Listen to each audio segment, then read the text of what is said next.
Well, just doing a little job, nothing major, but thought I might as well just film it, just in case anybody else is doing the same. So all I want to do is put a bit of inhibitor into my heating system, because I know there's been none put in, I don't think, since the boiler installation, which is about 15-year-old now. So the boiler started sounding a little bit noisy, so it might well be down to the inhibitor and air building up in the system, which is part of what inhibitor does, stops that from happening.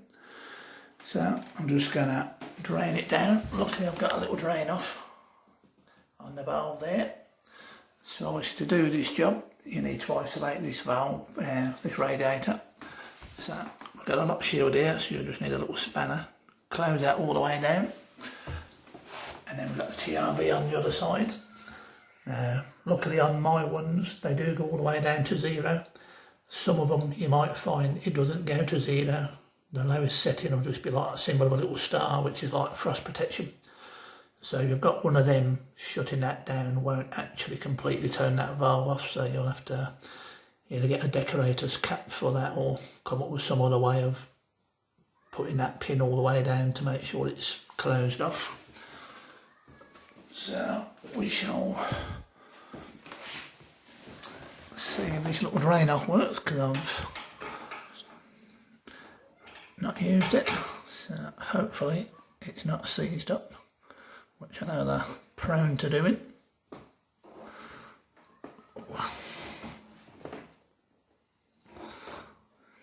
Get some grips.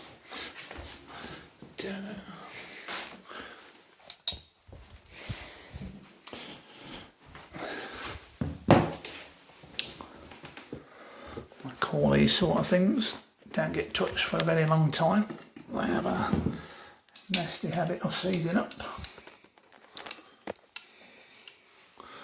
Hopefully it's going to play ball for me. Okay.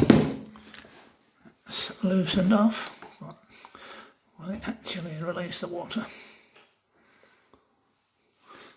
What you'll have to do to get some air in the system, wrong side, is actually undo. Going to get a bit coming out the top at first by the looks of it. Going to start coming out both ends, which is a bit of a problem. There we go. We shall shut the bottom off first.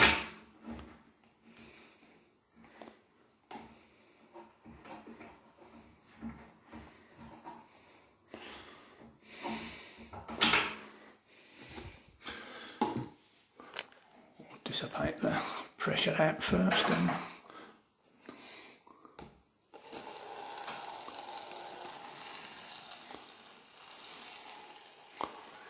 that should only go for a few seconds if both them valves are fully off.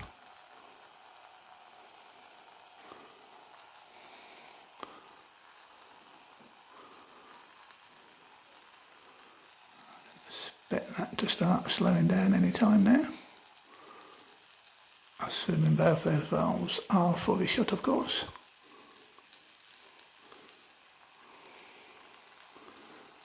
It's going a bit longer than I was expected, so there's a possibility.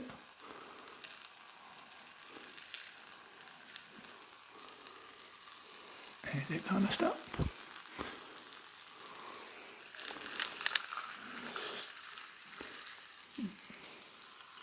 Not sure.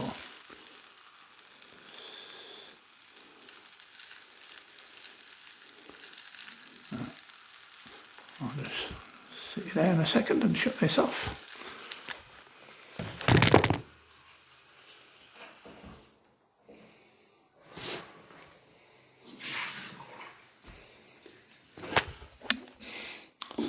Right, I would not have expected that.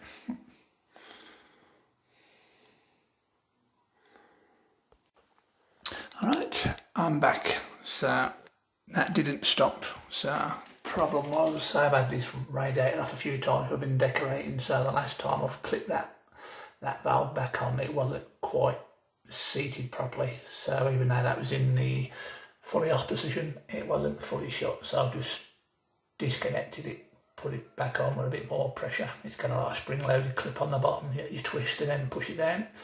So once that was shut off properly, the water actually literally only came out of that for like 2 or 3 seconds. So that's all it would be doing, because obviously that it's just the water in that radiator, so you're just releasing the pressure for a few seconds. So if it goes on anywhere near as long as it was just doing for me, then one of these valves is not fully shut. So I've left the air vent open to let a little bit of air in to help it drain better down here. So I've got a 500 millilitre bottle of Fernox inhibitor, which is nearly 2 tubs of this is what I know of. I'm going to let out the radiator.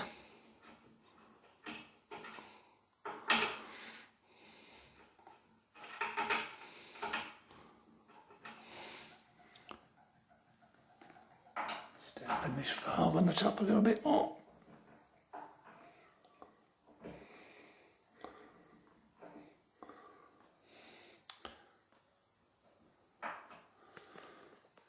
So you have to let air in to the radiator to allow that water to come out, or you basically end up with a bit of an airlock.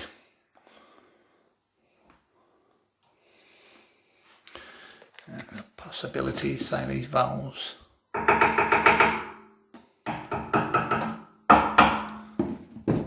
very well known for seizing up, because they go for years and years and never touched. So although you're taking the screw undone, the little rubber washer that's inside, just the same as your traditional style of tap worked. It's just like a little washer disc that pushes up against there. They're kind of well known for sticking. I'm looking at the rate that's coming out, and that's probably what's happening on this one.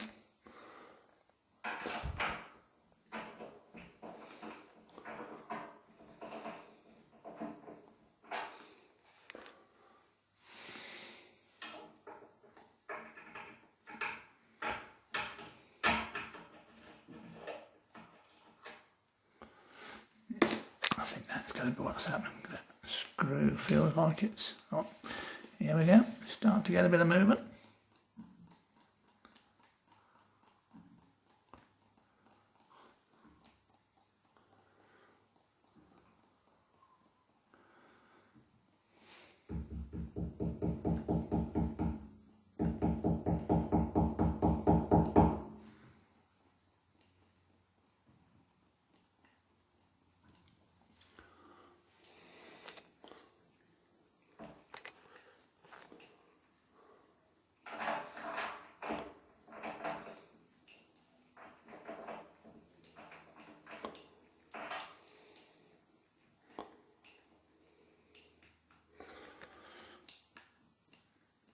I suspect that's probably sticking in there. I'll stick with it a bit. If need be, the other way to do it is you undo this union, which maybe just gets a little bit messier when you're trying to hold a tub under there, but you can undo that slowly and let it come out of there. But I'll stick with this. It might suddenly free itself up with a little bit of tapping, and I'll get back to you. Alright everybody, I managed to get that to work in the end. So that one wasn't near airtight with the rubber washer in it, it was just a tapered screw, so when I took it all the way out, the water came out pretty quickly then.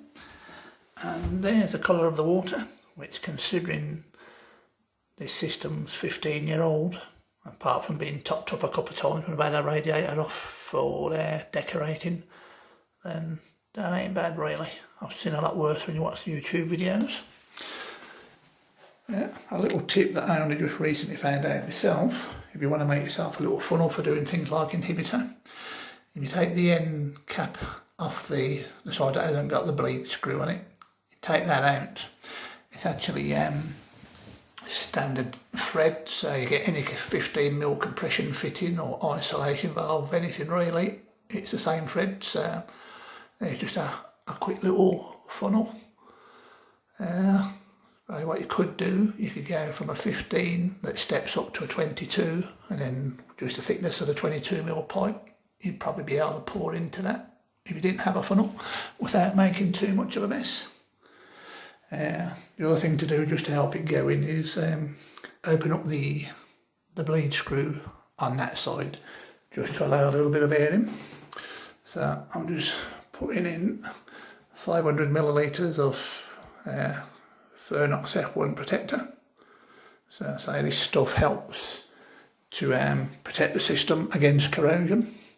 Obviously inside of your radiators and the heat exchanger and all that, they will all corrode over time. This inhibitor helps to prevent that from happening, and it also cuts down on the amount of air that builds up in the system, because the air speeds up the corrosion process basically. So hopefully this will go in nice and simple.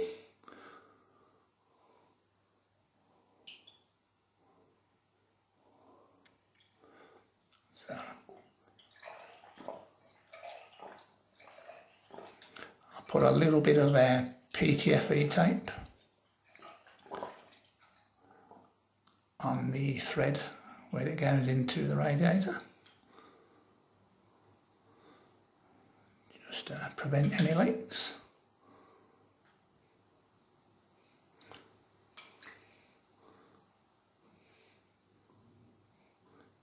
This seems to be going pretty well. So yeah, best to leave that bleed valve open on the other side, because if a little bit of oxygen getting drawn in, then this will go in better. Avoid causing an airlock.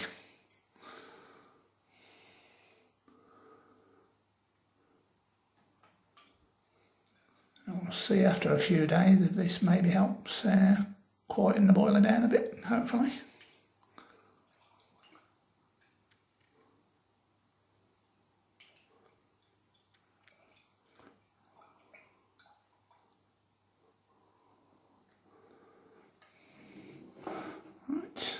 That's all of that in there.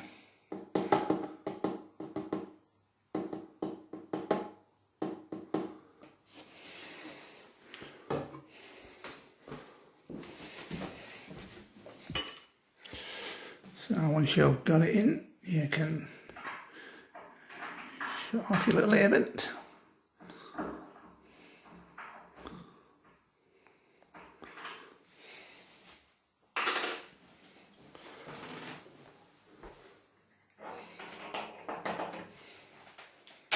Been wanting to do this for ages and just not got round to it really.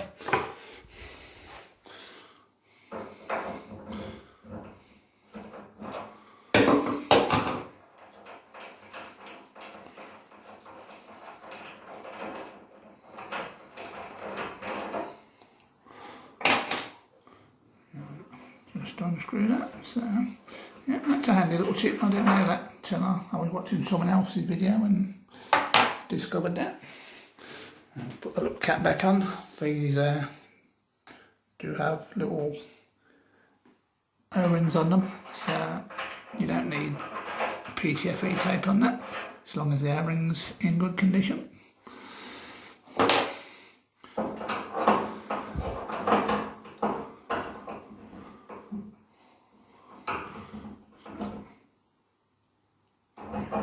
Should be fine, don't have to go crazy on that, just nip it up. So that should all be good now.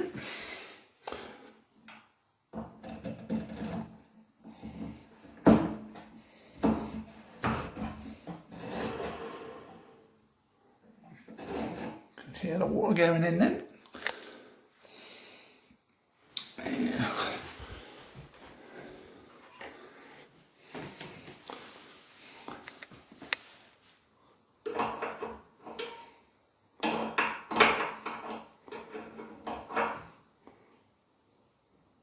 Just shutting these off. If you have a count of how many turns it was when you turned it off, just saying how you put it back as it was, just in case it could affect the system.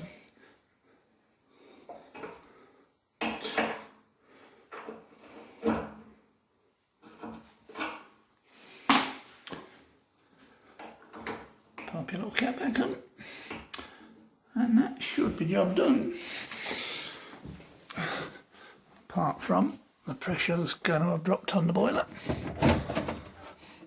Yep, so pressure's dropped down, so I've got my pipe down there. So on this particular boiler, there's my 2 pipes connection points down there and up there. So I'll top that up and then job done. Hope that's been of some help to you. Catch you next time. Okay everybody, thought while I'm at it, sure you've seen this a million times, but may as well show you. So on my particular boiler, the setup, that's the air pipe, that's the mains pipe coming in, and that's the central heating pipe. So just got these caps that are just on hand tight. So if you got them, make sure your valves are in the off position, which is going across the pipe, before you go whipping the cap off, just in case. So then you've just got this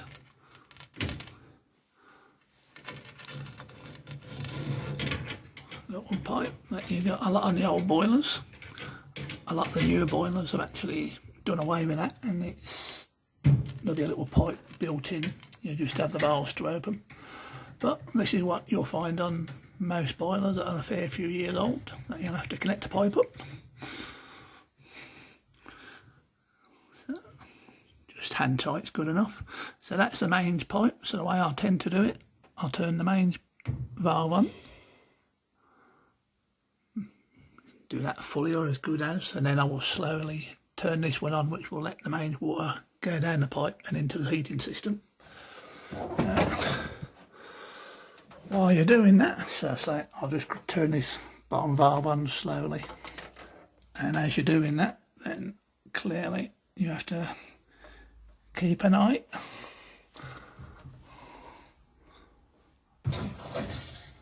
So don't open it too quickly, just nice and gentle. Most boilers seem to be 1 bar is the recommended pressure.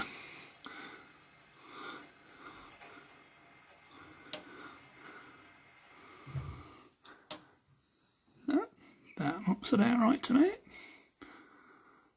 I'll check this later after the boiler's actually been running with the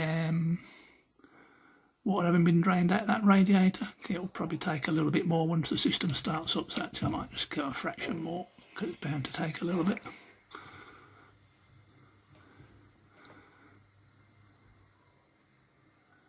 So gone just over 1 bar on that. Then make sure both valves are shut off, disconnect your pipe, and you're up and running again. Right, people, catch you later.